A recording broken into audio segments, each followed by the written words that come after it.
एक समय की बात है। करण अपनी पत्नी प्रीता के साथ एक छोटे से गांव में रहता था, जो मजदूरी करके अपना घर चलाता था। वहीं प्रीता अपना घर संभालती थी। करण प्रीता से बहुत प्यार करता था और मजदूरी करने के बावजूद भी उसकी कोई ख्वाहिश अधूरी नहीं छोड़ता था, चाहे फिर उसे प्रीता को खुश करने के लिए दिन रात मेहनत ही क्यों न करनी पड़े। साथ ही वो प्रीता के साथ घर का कामकाज भी करवाता था। प्रीता इतना अच्छा पति पाकर बहुत खुश थी, लेकिन वो अक्सर करण से कहती रहती थी कि घर को चलाने के लिए आपको अकेले मेहनत करने की कोई ज़रूरत नहीं है। अगर मैं भी 2 पैसा कमा लूँ तो इसमें बुराई क्या है। पर करण अपनी पत्नी से कोई काम नहीं करवाना चाहता था, इसलिए उसने प्रीता की बात शुरू होने से पहले ही खत्म कर दी थी। इसी तरह काफ़ी दिन बीत गए थे। तभी एक बार करण मजदूरी के काम पर गया था, जहां ईंटों का ढेर उसके पैर पर गिर गया था। ईंटों की वजह से करण अपने पैर खो चुका था और अब वो सिर्फ व्हील चेयर के सहारे ही एक जगह से दूसरी जगह पर जाता था। कमाने वाला भी कोई नहीं था। तभी एक दिन करण सुबह लेट उठता है और देखता है कि प्रीता घर पर नहीं थी। वो आस पड़ोस में जाता है और प्रीता को ढूंढने लगता है, पर लाख कोशिशों के बाद भी उसे प्रीता नहीं मिलती।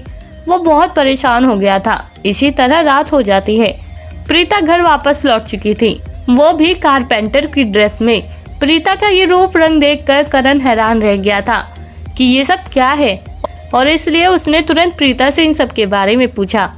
तभी प्रीता ने करण को समझाते हुए बताया कि देखो करण, अब तुम व्हील चेयर पर आ चुके हो, घर में 2 वक्त का खाना भी तो जुटाना है, इसलिए मैंने सोचा कि मैं कारपेंटर का काम करके घर चलाऊंगी।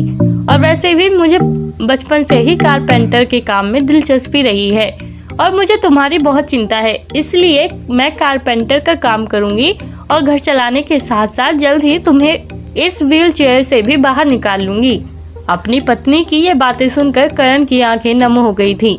उसे समझ नहीं आ रहा था कि प्रीता की ये बातें सुनकर वो उसे कारपेंटर का काम करने से इनकार करे या हामी भरे।